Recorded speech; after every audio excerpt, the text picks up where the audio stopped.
অনেকদিন ধরে আমার আম্মুকে বলছিলাম যে মাসকালের রুটি খাবো, তার জন্য আজকে আমার আম্মু মাসকালের রুটি বানিয়ে দিবে। যেহেতু শীতের সময় এই মাসকালের রুটি খেতে অনেক মজা লাগে। তো হ্যালো গাইস, আসসালামু আলাইকুম। আপনারা সবাই কেমন আছেন? আশা করি ভালো আছেন। আপনাদের দোয়ায় আলহামদুলিল্লাহ আমিও ভালো আছি। যেহেতু এখন শীত আর মাসকালের রুটি খাবো না, এটা কোনো কথা? আজকে আমার আম্মু মাসকালের রুটি বানাবে।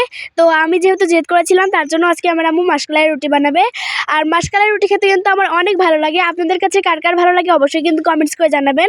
আর এদিকে আমি ধনেপাতা তুলে নিয়ে এসে আমার আম্মুকে দিচ্ছিলাম, আর আমার আম্মু ভাবছিল এত কাজ আমি তোমাকে কিভাবে মাসকালের রুটি বানিয়ে দিব। তো আমি অনেক জেদ করলাম, আম্মু বললো ঠিক আছে আমি দিচ্ছি। আর এদিকে আমার আম্মু খেসারি শাকগুলো কেটে নিচ্ছিল। আর এদিকে দেখেন আমাদের একটা বড় কলার ক্যান ধরেছিল, যেটা আমি আপনাদের সাথে শেয়ার করছিলাম। আর এদিকে আমার মুগরিটা আমরা যেদিকে যাই সেদিকে আমাদের পিছিয়ে পিছিয়ে সারাক্ষণ থাকে।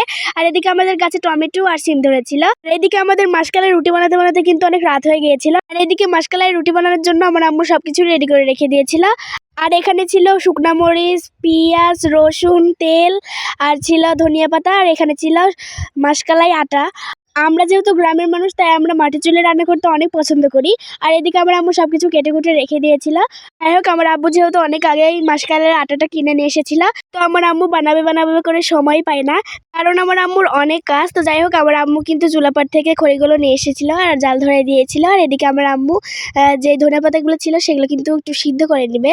যেহেতু এর ভিতরে একটু লবণও দিতে হয়, তার জন্য আমার আম্মু লবণ দিয়ে দিচ্ছিল। আর এদিকে কিন্তু খুব সুন্দরভাবে সিদ্ধ হয়ে গিয়েছিল। আর এদিকে চুলার আগুনটাও নিভে গিয়েছিল, যার জন্য আমার আম্মু একটু ফুকনি দিয়ে ফু দিয়ে দিল। তো যাই হোক, এটা কিন্তু আমার আম্মুর হয়ে গিয়েছিল। এটা আমার আম্মু এখন পিষে নিবে।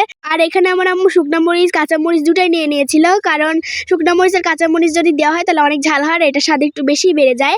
আর এখানে আমার আম্মুর পিষা হয়ে গিয়েছিল, আমার আম্মু তুলে নিচ্ছিল। আর এরকম ঝাল ঝাল চাটনি দিয়ে মাসকালের রুটি খেতে কার কার পছন্দ অবশ্যই কিন্তু কমেন্টস করে জানাবেন। আমার কাছে তো অনেক ভালো লাগে।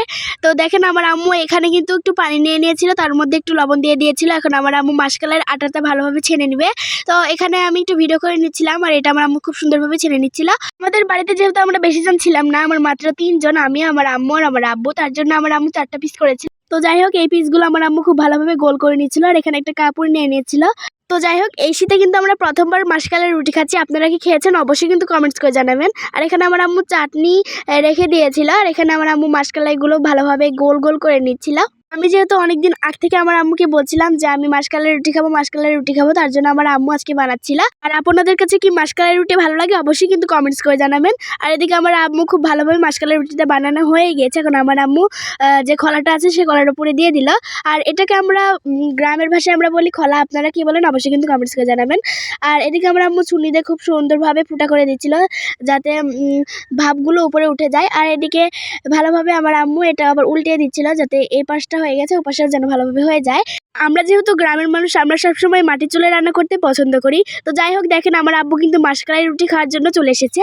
আমার আম্মুকে বলছিল যে মাসকালাই রুটি হয়েছে নাকি, আমার আম্মু বলছিল যে আরেকটু আছে, দাঁড়াও সময় লাগবে একটু। তার যাই হোক, আমার আম্মু প্লেটটা দিয়ে দিচ্ছিল আমার আব্বুকে। আর এদিকে আমার আম্মু যে চাটনিটা করেছিল সেটা আমার আব্বুকে দিয়ে দিচ্ছিল। আর আমি ভিডিও করছিলাম যেহেতু আমার অনেক খেতে মন চাচ্ছিল। তো যাই হোক, ভিডিও শেষে আমি খেয়ে নিব। এদিকে আমার আম্মুর মাসকালাই রুটিটা হয়ে গেছে, মাশাআল্লাহ অনেক গোল হয়েছে আর অনেক সুন্দর হয়েছে। তো যাই হোক, আমার আব্বু এখন মাসকালাই রুটিটা খেতে শুরু করে দিয়েছিল। আর আমার আব্বুর কাছে কিন্তু মাসকালাই রুটি অনেক ভালো লাগে, আমার কাছেও অনেক ভালো লাগে। তো আমার আব্বু খেয়েছিল, আর খেয়ে আমার আব্বুর কাছে নাকি অনেক ভালো লেগেছে। আর দেখেন আমার আব্বু কিন্তু অনেক সুন্দরভাবে খাচ্ছিল, যেহেতু অনেক ঝাল হয়েছিল। ঝাল ঝাল খেতে কিন্তু অনেক ভালো লাগে। আর এদিকে আমার আম্মু আরেকটা বানাতে শুরু করে দিয়েছে, যেহেতু আমার আব্বুর অনেক ভালো লেগেছে, আমার আব্বু আরও খাবে। তো এদিকে আমার আম্মুকে আমার আব্বু অনেক প্রশংসা করছিল, আর আমার আম্মুকে একটু খাইয়ে দিল। আর এদিকে আমার আম্মু আরেকটা বানাতেও শুরু করে দিয়েছিল। যেহেতু ওগুলো বানাতে বানাতে আমাদের অনেক রাত হয়ে গিয়েছিল, তার জন্য একটা চাঁদ দেখা যাচ্ছিল। আর এই চাঁদটা এতই ভালো লাগছিল আমার কাছে, তাই জন্য আমি একটু ভিডিও করে নিচ্ছিলাম। আর এদিকে আমার আম্মুর আরেকটাও বানানো হয়ে গিয়েছিল। তো যাই হোক, সব মিলিয়ে আপনাদের কাছে ভিডিওটা কেমন লাগলো অবশ্যই কিন্তু কমেন্টস করে জানাবেন। আর আজকের মতো ভিডিওটা এখানে শেষ করছি। সবাই ভালো থাকবেন, সুস্থ থাকবেন। আল্লাহ হাফেজ সবাইকে।